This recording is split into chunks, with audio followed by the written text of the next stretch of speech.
Hello বন্ধুরা, সবাই কেমন আছো? তো আজকে ফোন কেনার উদ্দেশ্যে চলে যাচ্ছি আমাদের বালিয়াকান্দি। আমার ফোন কেনার বাজেট হচ্ছে 20,000 টাকা। আর এই 20,000 টাকার ভিতর আমি কি ফোন কিনবো সেটা কিন্তু এখনো আমি ঠিক করি নাই। তো দোকানে যাওয়ার পর আমরা দেখে শুনে একটা চুজ করে ফোনটা কিনবো। 20,000 টাকার ভিতর কোন ফোনটা ভালো হয়, যেহেতু আমার বাজেট হচ্ছে 20,000 টাকা। আর 20,000 টাকার ভিতর এখনকার সময় কিন্তু বেশি একটা ভালো ফোন হয়ও না। তো বন্ধুরা, আমি এই 20,000 টাকার ভিতর কি ফোন কিনলাম এবং এই ফোনের ফিচার সম্পর্কে এই ভিডিওতে বিস্তারিত দেখানো হবে।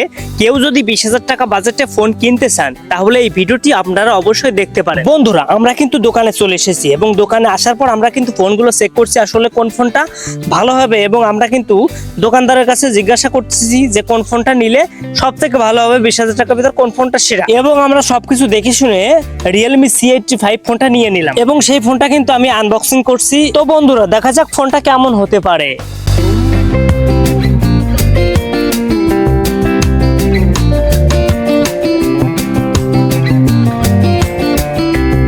বন্ধুরা, এই ফোনটা সম্পর্কে আসলে কিছু বলার নাই। আমার এই চ্যানেলে আরেকটা ভিডিও দিয়েছিলাম যেটা ছিল Realme C85 Pro। সেই ফোনটা কিনেছিলাম আমি 22,000 টাকা দিয়ে, আর এই ফোনটা কিনেছি হচ্ছে 20,000 টাকা দিয়ে।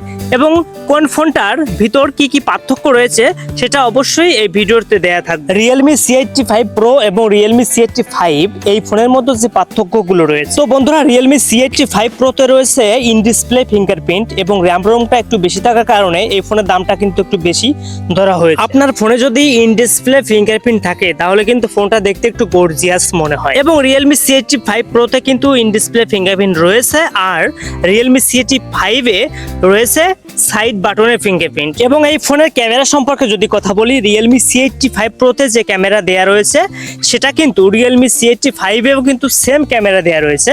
এটার মধ্যে কিন্তু কোনো পার্থক্য দেখা যাচ্ছে না। এবং আমরা যদি এই ফোনের ব্যাটারি সম্পর্কে কথা বলি তাহলে দুইটা ফোনে কিন্তু 7,000 এমপিআর ব্যাটারি দেয়া, যেটা 20,000 টাকার মধ্যে কিন্তু এই 7,000 এমপিআর ব্যাটারি ফোনগুলো অবশ্যই দেখা যাচ্ছে না। এই ফোনে ক্যামেরা রয়েছে পিছনে 50 মেগাপিক্সেল এবং সামনে রয়েছে 13 মেগাপিক্সেল। এবং ফোনটা দেখতে অনেক গর্জিয়াস মনে হচ্ছিল, যার কারণে ফোনটা নিয়ে নিলাম। বন্ধুরা, এটা কিন্তু আপনার জন্য বেস্ট অপশন হতে পারে।